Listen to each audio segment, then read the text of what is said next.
Ladies and gentlemen, it is a pleasure to be here at the Lal Bahadur Shastri Institute Management. Lal Bahadur Shastri was a man of strong values and he epitomized simple living. He was a freedom fighter and innovative administrator who contributed to nation building full measure. It is indeed a matter of pride for me to be chosen for the Lal Bahadur Shastri Award for Public Administration and Management Sciences. I thank the jury for this honor. When I got the invitation to speak here, I decided to speak on an important topic on which I have pondered for years, the role of Western values in contemporary Indian society. Coming from a company that is built on strong values, the topic is close to my heart. Moreover, organization is representative of society, and some of the lessons that I have learned are applicable in the national context. In fact, values drive progress and define quality of life in society. The word community joins two Latin words com, together, or with, and unis, one, ta community, then, is both one and many. It is a unified multitude and not a mere group of people.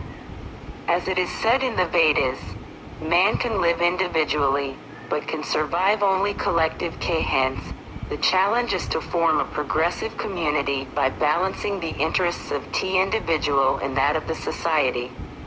To meet this, we need to develop a value system where people accept modest sacrifices for the common good. What is a value system? It is the protocol behavior that enhances the trust, confidence and commitment of members of the community. It goes beyond the domain of legality. It is about decent and desirable behavior.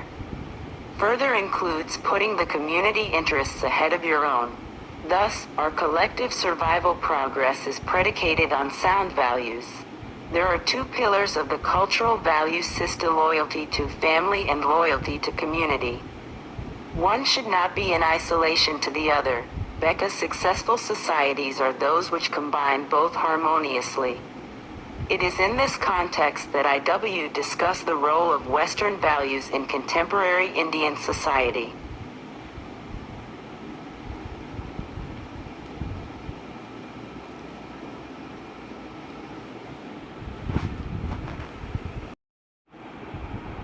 Some of you here might say that most of what I am going to discuss are actually Indian values in old ages, and not Western values.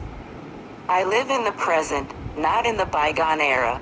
Therefore, I have seen these values practiced primarily in the West and not in India.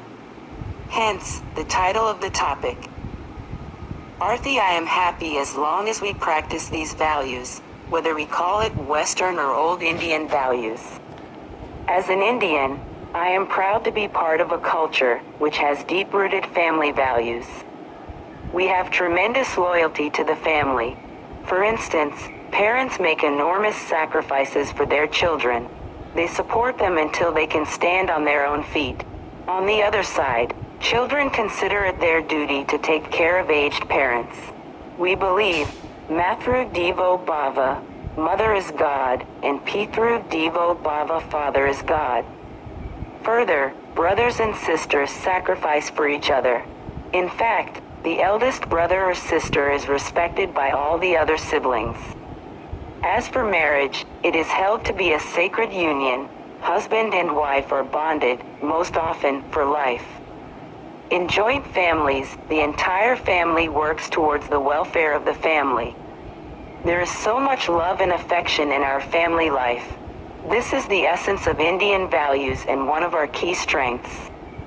Our families act as a critical support mechanism for us. In fact, the credit of the success of Infosys goes as much to the founders as to their families for supporting them through the tough times. Unfortunately, our attitude towards family life is not reflected in our attitude towards community behavior. From littering the streets to corruption to breaking of contractual obligations, we are apathetic to the common good. In the West, the US, Canada, Europe, Australia, New Zealand, individuals understand that they have to be responsible towards their community. stry, ik, ing, n, l. The primary difference between the West and us is that, there, people have a much better societal orientation. They care more for the society than we do.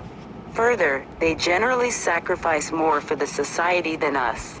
Quality of life is enhanced because of this. This is where we need to learn from the West.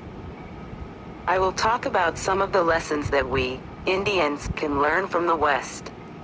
In the West, there is respect for the public good. For instance, parks free of litter, clean streets, public toilets free of graffiti. All these are instances of care for the public good. On the contrary, in India, we keep our houses clean and water our gardens every day. But when we go to a park, we do not. Think twice before littering the place. Corruption, as we see in India, is another example of putting the interest of oneself, and at best that of one's family, above that of the society. Society is relatively corruption-free in the West. For instance, it is very difficult to bribe a police officer into avoiding a speeding ticket. This is because of the individual's responsible behavior towards the community as a whole. On the contrary, in India, corruption, tax evasion, cheating and bribery have eaten into our vitals. For instance, contractors bribe officials and construct low-quality roads and bridges. The result is that society loses in the form of substandard defense equipment and infrastructure, and low-quality recruitment, just to name a few impediments.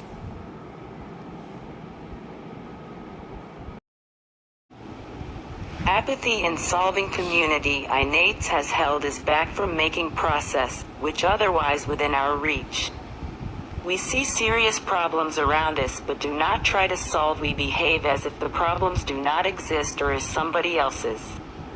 On the other hand, in West, people solve societal problems proactively. There are several examples of our opposite attitude. For instance, all of us are aware of the problem of drought in India. More than 40 YATS Dr. K.L. Rao, an irrigation expert, suggested creation of a water grid connecting all rivers in North and South India to solve this problem. Unfortunately, nothing has been done about this. The story of power shortage in Bangalore is another instance. In 1981, it was decided to build a thermal power plant to meet Bangalore's power requirements. Unfortunately, we still not started it. Further, the Milan subway in Bombay is in a deplorable state for the last years, and no action has been taken. We, Indians, would do well to remember Thomas Hunter's words, "Idleness travels very slowly, and poverty soon overtakes it." What could be the reason for all this? We were old foreigners for over 1,000 years. Thus, we have always believed that public issues belongs to some foreign ruler and that we have no role in solving them. Moreover, we have lost the W to proactively solve our own problems. Thus, we have got used to just executing someone else's orders. Borrowing Aristotle's words, we are what we repeatedly do. Thus, having done over the years, the decision makers in our society are not trained for solving problems. Decision makers look to somebody else to take decisions. Unfortunately, there's nobody look up to, and this is the tragedy. Another interesting attribute, which we Indians can learn from the West, is the accountability. Irrespective of your position, in the West, you are held accountable for what you do. However, in India, the more important you are, the less answerable you are. For instance, a senior politician once declared that he forgot to file his tax returns for 10 consecutive years and he got away with it. To quote another instance, there are over 100 laws-making public sector units, central, in India. Nevertheless, I have not seen action taken for bad performance against top managers in these organizations. Dignity of labor is an integral part of the Western value system. In the West, each person is proud about his or her labor that raises honest sweat. On the other hand, in India, we do overlook the significance of those who are not in professional jobs. We have a mindset that reveres only supposedly intellectual work.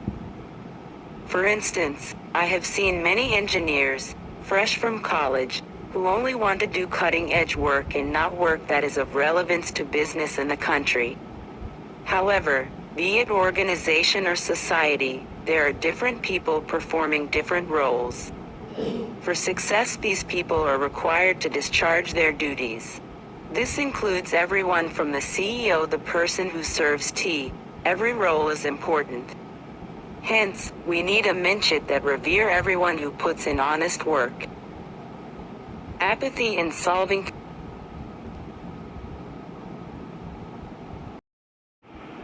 Indians become intimate even without being friendly.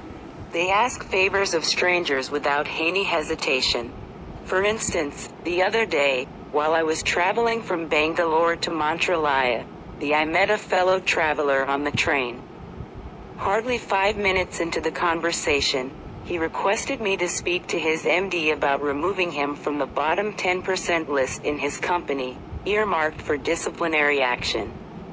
I was reminded of what Rudyard Kipling once said, "A Westerner can be the friendly without being intimate, while an Easterner tends to be intimate without being friendly." Yet another lesson to be learned from the West is about their professionalism in dealings. The common good being more important than personal equations, people do not let personal relations interfere with their professional dealings. For instance, they don't hesitate to chastise a colleague, even if he is a personal friend, for incompetent work. In India, I have seen that we tend to view even work interactions from a personal perspective. Further, we are the most thin-skinned society in the world. We see insults where none is meant. This may be because we were not free for most of the last 1,000 years. Further, we seem to extend this lack of professionalism to our sense of punctuality. We do not seem to respect the other person's time. The Indian Standard Time somehow seems to be always running late. Moreover, deadlines are, typically not met. How many public projects are completed on time? The disheartening aspect this is that we have accepted this as the norm rather than the exception. 40. C. L. In the West, they show professionalism by embracing meritocracy. Meritocracy by definition means that we cannot let personal prejudices affect our evaluation of an individual's performance. As we increasingly start to benchmark ourselves with global standards, we have to embrace meritocracy. In the West, right from a very young age, parents teach their children to be independent in thinking. Thus, they grow up to be strong, confident individuals. In India, we still suffer from feudal thinking. I have seen people, who are otherwise bright, refusing to show independence and preferring to be told what to do by their boss. We need to overcome this poor attitude if we have to succeed globally. The Western value system teaches respect to contractual obligation. In the West, contractual obligations are seldom dishonored. This is important. Enforceability of legal rights and contracts is the most important factor in the enhancement of credibility of our people and nation. In India, we consider our marriage vows as sacred. We are willing to sacrifice in order to respect our marriage vows. However, we do not extend this to the public domain. To quote another instance, I had given recommendations to several students for the National Scholarship for Higher Studies in U.S. universities. Most of them did not return to India even though contractually they were obliged to spend 5 years after their degree in India. In fact, according to a professor at a reputed U.S. university, the maximum default rate for student loans is among Indians. All of these students pass out in flying colors and land lucrative jobs, yet they refuse to pay back their loans. Thus, their action has made it difficult for the students after them, from India, to obtain loans. We have to change this attitude.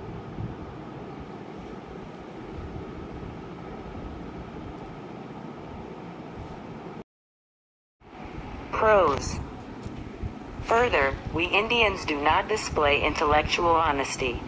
For example, our use mobile phones to tell journalists on the other side that they do not believe in if we want our youngsters to progress. Such hypocrisy must be stopped. We are all aware our rights as citizens. Nevertheless, we often fail to acknowledge the duty that accompany every right. To borrow Dwight Eisenhower's words, people that value its privileges and its principles soon lose both. Our duty is towards the community as a whole, as much as towards our families. Political-led technologue.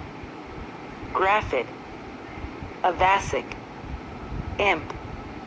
We have to remember that fundamental social problems grow out of a lack of commitment to the common good. To quote Henry Beecher, culture is that which helps us to work for betterment of all.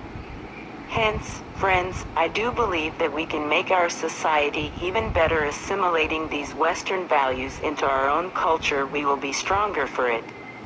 Most our behavior comes from greed, lack of self-confidence, lack of confidence in the nation, lack of respect for the society. To borrow Gandhi's words, there's enough in this world everyone's need, but not enough for everyone's greed.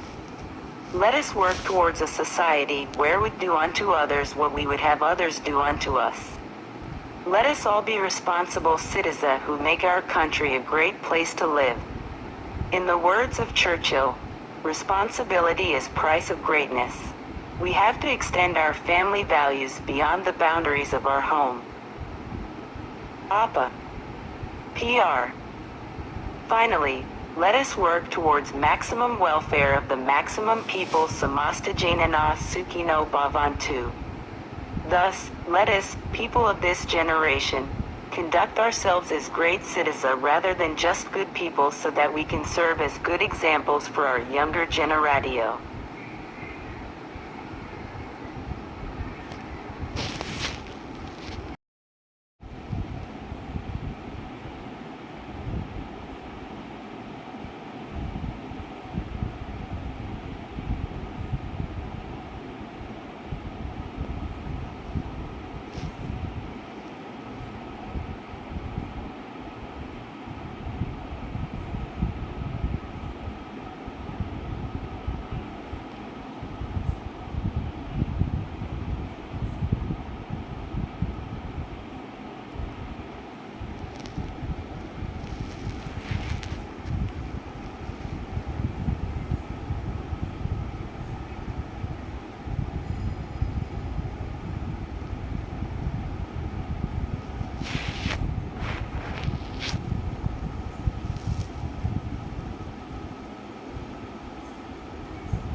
Don't